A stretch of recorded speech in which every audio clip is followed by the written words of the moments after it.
Hey buddies, this size అయితే welcome back to analytic tutor. So ఈరోజు వీడియోలో మనం అయితే ఎవరైతే నిమ్స్కి అప్లై చేసుకున్నారో, సో నిమ్స్ అప్లై చేసుకున్న వాళ్ళందరూ కూడా ఫస్ట్ ఫేజ్ ఆఫ్ కౌన్సిలింగ్ అయితే అయిపోయింది ఈరోజు, అంటే 21 సెప్టెంబర్ రోజు అయితే అయిపోయింది. ఓకేనా. So next second phase. ఓకేనా. సో ఈ సెకండ్ ఫేజ్ లోపల సో ఎట్లా మళ్ళీ అప్లై చేసుకోవాలా, లేకపోతే సెకండ్ ఫేజ్కి ఎవరు ఎలిజిబుల్, సో మళ్ళీ అప్లై చేసుకునే ఛాన్స్ ఉంటుందా అనేది ఇన్ డీటెయిల్గా అయితే డిస్కస్ చేయడానికి ట్రై చేద్దాం. So without any late we're going to start our video.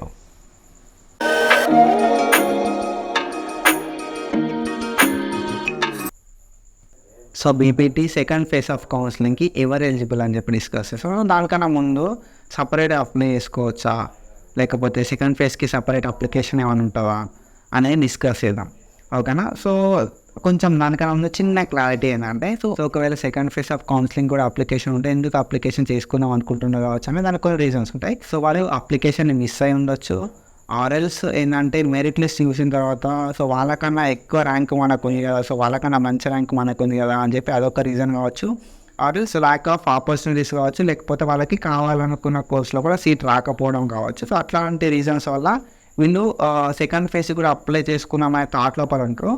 But second phase of కౌన్సిలింగ్కి ఎవరు ఎలిజిబుల్? ఓకేనా. So NIMS second phase of కౌన్సిలింగ్కి ఎవరు ఎలిజిబుల్ అంటే, సో ఒకవేళ నువ్వు ఫస్ట్ అప్లికేషన్ వేసుకున్న తర్వాత మెరిట్ లిస్ట్ నీ పేరు ఉంది అండ్ తర్వాత ఫస్ట్ ఫేజ్లో ఎలిజిబుల్ లిస్ట్ నీ పేరు లేదు అనుకుంటే నువ్వు సెకండ్ ఫేజ్కి ఎలిజిబుల్.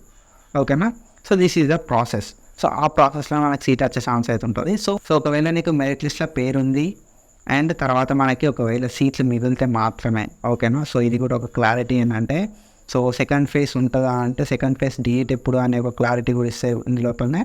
సో సెకండ్ ఫేజ్ ఉంటుందా అంటే ఎప్పుడైతే సెకండ్ ఫేజ్ అనేది ఫస్ట్ ఫేజ్ అయిపోయిన తర్వాత సీట్స్ వేకేట్ ఉంటాయి, అట్లాంటి సిచ్యువేషన్లో మాత్రమే సెకండ్ ఫేజ్ అనేది ఉంటుంది.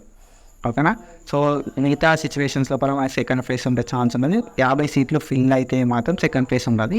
బట్ ఎప్పుడైతే 50 సీట్లు ఫిల్ కావు అట్లాంటి సిచ్యువేషన్లో సెకండ్ ఫేజ్ అనేది ఉంటుంది. ఓకేనా. ఈ సెకండ్ ఫేజ్కి ఎవరు ఎలిజిబుల్ అంటే, సెకండ్ ఫేజ్కి ఎవరైతే మెరిట్ లిస్ట్ ఉందో, సో ఫస్ట్ ఎలిజిబుల్ లిస్ట్లో ఉన్న వాళ్ళ కాకుండా ఎవరైతే తర్వాత ఉంటుందో దానికైతే ఎలిజిబుల్. ఒకవేళ వేకెన్సీస్ ఉన్న సిచ్యువేషన్లో మాత్రమే మనకు సెకండ్ ఫేజ్ ఉండే ఛాన్స్ అయితే ఉంటుంది. ఆ సెకండ్ ఫేజ్ ఎప్పుడు అని చెప్పి సో మనకైతే వెబ్సైట్ లోపలనే పెడతారు. ఓకేనా. సో మీకు ఏమన్నా డౌట్స్ ఉన్నా ఇంకా క్లారిఫికేషన్ కావాలనుకున్నా నన్ను అయితే ఫాలో అవ్వాలి.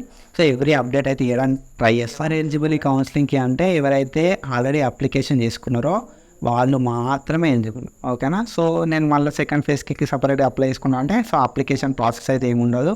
సో ఫస్ట్ ఫేజ్ ఆఫ్ కౌన్సిలింగ్కి అటెండ్ అయిన వాళ్ళు కూడా సెకండ్ ఫేజ్కి ఎలిజిబుల్ కాదు. ఓకేనా.